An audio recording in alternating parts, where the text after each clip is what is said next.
আসসালামু আলাইকুম দর্শক, কৃষি আল আমিন টিভিতে আপনাদেরকে স্বাগতম। ধন্যবাদ বন্ধুরা নতুন একটি ভিডিওতে।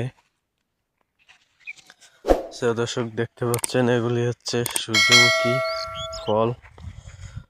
ফুল ফোটার পরে যে ফল হয় সূর্যমুখী থেকে, সেই ফল তো আমরা আজকে হারভেস্টিং করতেছি। তো ফুলগুলি সংগ্রহ করতেছি, দেখুন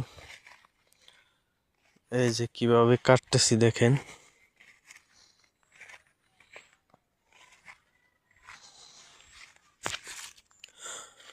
সূর্যমুখী একটি তেল জাতীয় ফসল।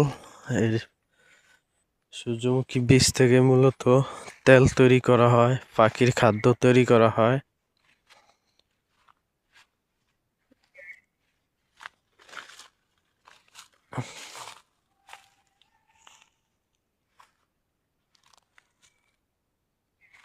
তো দেখতে পাচ্ছেন আমাদের ফসলগুলি কাটা হচ্ছে,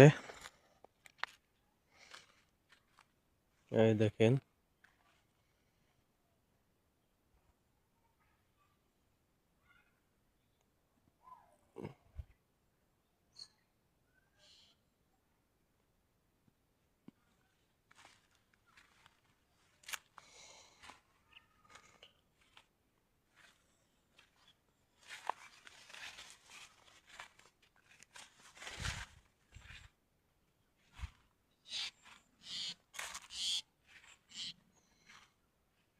তো দর্শক, আমরা ফুলগুলি কাটতেছি এখন।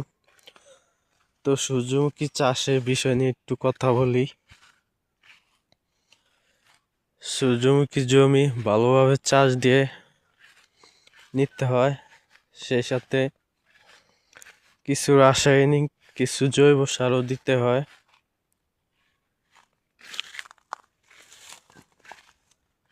তো আমাদের এখানে অনেকে বলে যে সূর্যমুখী ফুল গাছ, ফুলের বীজ আপনার জানুয়ারি ফেব্রুয়ারিতে রোপণ করলে ভালো হয়। তো আমরা সবসময় চেষ্টা করি জানুয়ারির শুরুর দিকে রোপণ করার। তো এবছর ফুলের বীজ রোপণ করতে দেরি হয়েছে, যার কারণে তা না হলে আরো আগেই ফুলগুলি কাটতে পারতাম।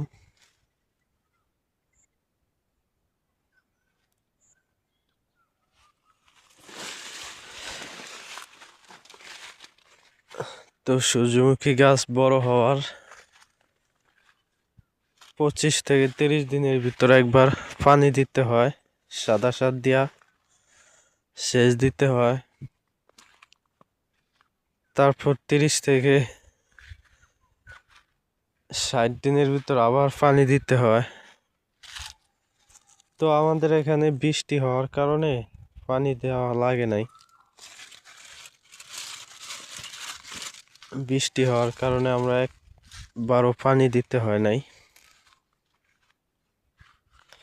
বৃষ্টি না হলে পানি দিতে হয়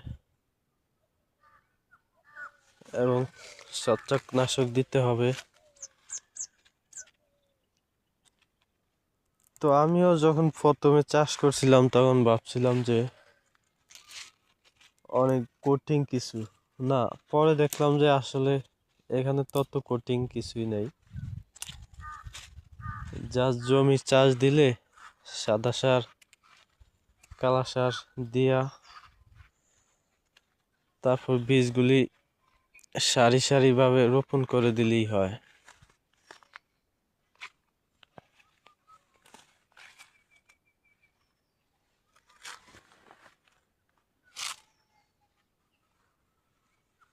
তো দর্শক, আমাদের ফুলগুলি এখনো কাটা শেষ হয় নাই। আমাদের এখানে 16 শতাংশ জমির ভিতরে আমরা এই ফুলগুলি চাষ করেছি।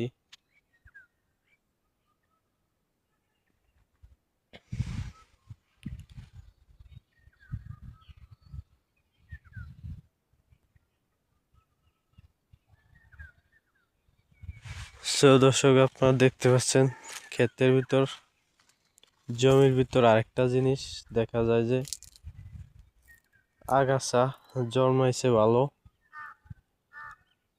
এই আগাছাগুলি দমন করে দিলে তখন আরো ভালো হইতো।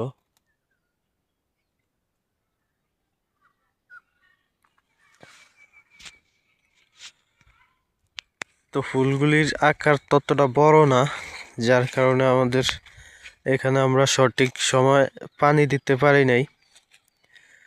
তো প্রাকৃতিকভাবে যেভাবে বৃষ্টি হয়েছে যখন, তখনই মূলত পানির চাহিদা পূরণ হয়েছে, যার কারণে ফুলটা বড় হইতে একটু দেরি হয়ে গেছে।